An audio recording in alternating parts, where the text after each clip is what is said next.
Pemirsa,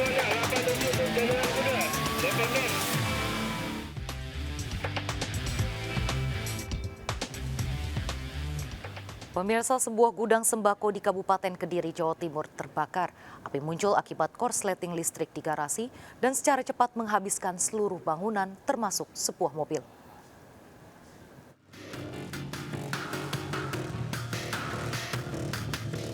Sebuah gudang sembako milik Joni Setiawan di Kecamatan Wates, Kabupaten Kediri, Jawa Timur terbakar. Banyaknya material di gudang membuat api dengan cepat membesar dan menghanguskan seluruh bangunan. Besarnya api juga membuat sebuah mobil dan motor yang terparkir di garasi terbakar. Dugaan sementara, kebakaran akibat korsleting listrik di dalam garasi. Munculnya dari garasi, dari percikan mobil, konsleting mobil. Ini yang terbakar apa sih, Pak? Rumah induk sama gudang. Gudang sembako. Gudang sembako. Iya. Konsleting listrik di garasi. Jadi yang mengakibatkan kebakaran rumah Pak Joni yang beralamat di Desa Dadapan, Dusun Dadapan, Desa Tawang. Tidak ada korban jiwa, kerugian mencapai ratusan juta rupiah. Dari Kabupaten Kediri, Jawa Timur, Afnan Subagio melaporkan. Pemirsa, seorang paman di Pandeglang, Banten dianiaya keponakan. Pelaku emosi kepada korban karena menggadaikan sawah warisan orang tuanya.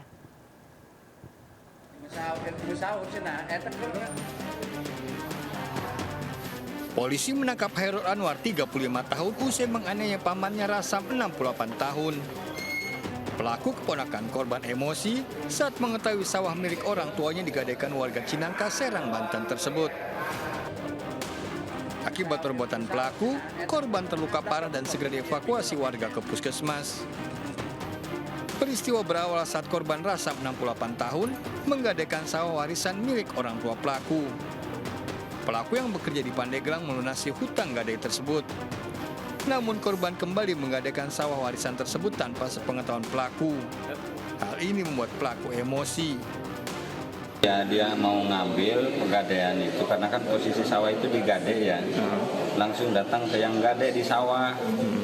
Gitu kan. Mau nebus. Bapak nggak terima? Bukan, ya bisa dikatakan seperti itu. Tapi dalam artian, ya musyawarah dulu gitu, jangan langsung datang ke sawah kan, gitu nggak enak. Musyawarah dengan Bapak dulu ya? Ya, gitu. Namun dari korban yang merupakan kakak dari ibunya datang ke lokasi mengusir orang yang lagi manen. Pelaku terancam 5 tahun penjara. Usai kejadian, korban mendapat perawatan di RSUD Berkah. Dari Pandeglang, Banten, Iskandar Nasution melaporkan. Seorang ibu hamil menjadi korban begal di area perkebunan sawit Seirampah, Kabupaten Serdang Bedagai, Sumatera Utara. Korban dianiaya menggunakan alat pertanian di bagian kepala.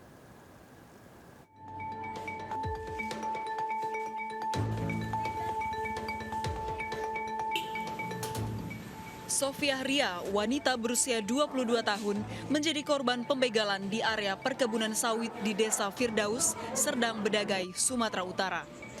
Korban yang sedang hamil diserang saat dalam perjalanan menjemput anaknya pulang dari sekolah. Pelaku secara tiba-tiba keluar dari balik pohon sawit dan langsung menyerang korban dengan cangkul. Korban melawan, membuat pelaku akhirnya kabur setelah berhasil merebut handphone dan dompet korban. Korban terluka di kepala akibat dianiaya dengan cangkul dan dirawat di RSU Sultan Sulaiman, Serdang Bedagai. Tapi cangkul ditaruh sini. Lari dikepung masyarakat nggak dapat sampai sekarang. Waktu diambil dompet sama HP. Kata kabar saya dengar lagi belakangan dompet itu isinya duit 40.000. Nah, ya, itu dengar dari masyarakat. Maka saya baca terus kemari, saya tengok-tengok. Polisi telah memeriksa lokasi kejadian untuk mencari tahu identitas pelaku. Kasus ini ditangani Satreskrim Polres Serdang Bedagai.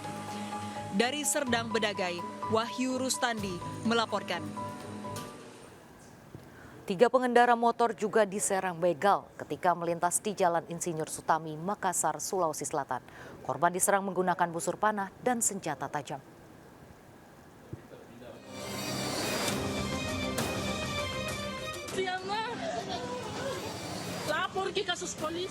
Polisi mendatangi lokasi aksi teror dan pembegalan di Jalan Insinyur Sutami, Kota Makassar, Sulawesi Selatan.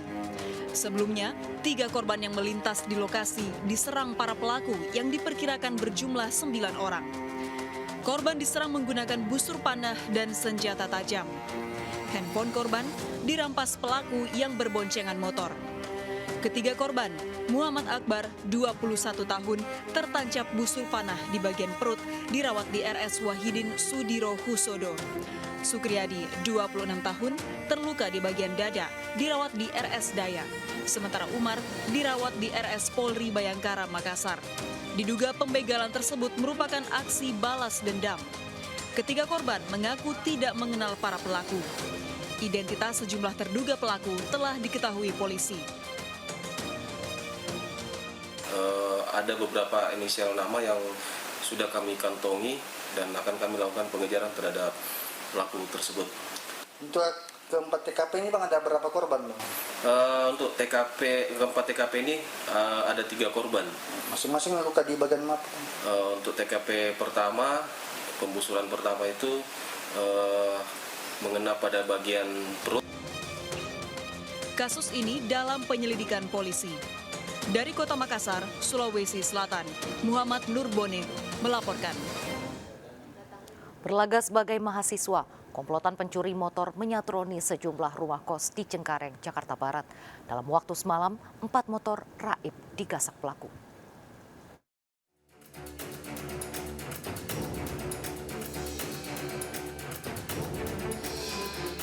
CCTV merekam seorang pria berpakaian seperti mahasiswa mencuri motor di rumah kos di Jalan Bahagia Duri Kosambi, Cengkareng, Jakarta Barat. Pelaku berupaya membawa kabur motor dengan cara digotong tanpa merusak kunci kontak. Tak hanya itu, pelaku lainnya juga beraksi di sejumlah rumah kos. 3 motor mahasiswa dibawa kabur pelaku. Aksi pencurian ini terjadi menjelang pagi saat sejumlah mahasiswa tidur. 4 motor milik mahasiswa raib digasak komplotan maling. Motor yang mereka ambil itu, mereka incar itu, kelihatan mereka sudah berkomplot. Ada yang mengamani depan untuk mengawasi orang masuk.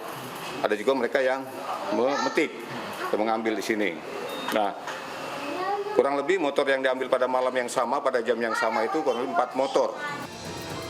Dalam sepekan, 11 hingga 12 motor di lokasi hilang. Berbekal rekaman CCTV, korban laporkan pencurian ini ke polisi. Dari Jakarta, Miftahul Gani melaporkan. Komplotan pencuri motor juga beraksi di Medan, Sumatera Utara. CCTV merekam saat pemilik motor mengejar para pelaku yang gagal mencuri.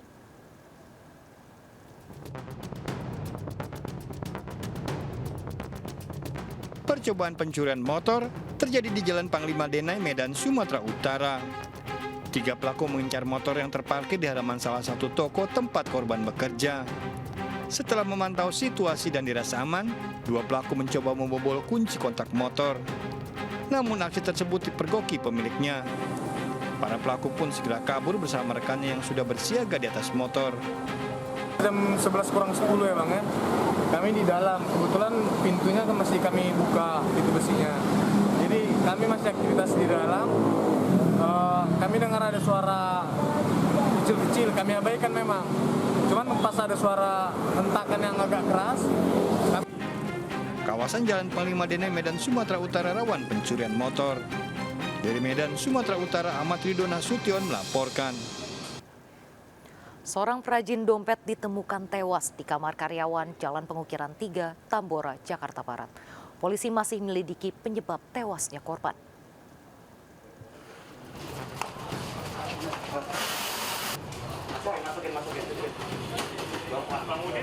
Warga dan petugas mengevakuasi jasad S, pria 46 tahun dari sebuah rumah di Jalan Pengukiran 3, Tambora, Jakarta Barat.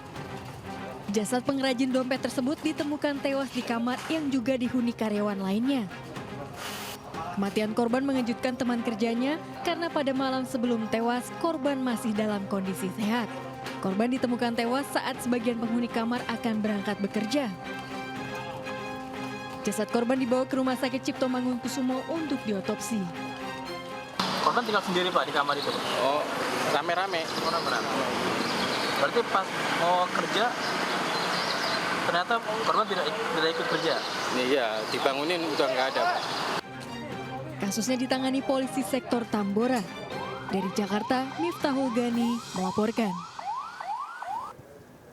Mobil yang ditumpangi Menteri Pertanian terlibat tabrakan beruntun di ruas jalan tol Kabupaten Jombang, Jawa Timur. Meski mobilnya ditabrak oleh 4 mobil lain dari belakang, namun Menteri Pertanian dan rombongan tidak terluka sedikit pun.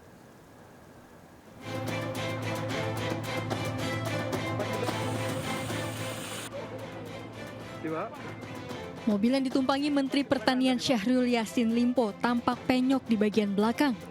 Kerusakan di bodi belakang mobil dengan plat RI37 tersebut terjadi setelah mobil Mentan terlibat tabrakan beruntun di ruas jalan tol Kabupaten Jombang, Jawa Timur. Tidak hanya mobil sang menteri, namun 4 mobil rombongan yang mengiringi di belakang juga rusak minor akibat menabrak mobil Mentan. Tidak ada korban luka akibat musibah tersebut. Kecelakaan bermula saat rombongan Mentan melaju kencang di ruas jalan tol dari Surabaya menuju Jombang. Sekitar 5 km sebelum keluar pintu tol, mobil Mentan yang dikawal oleh mobil patwal tiba-tiba dipotong oleh bus.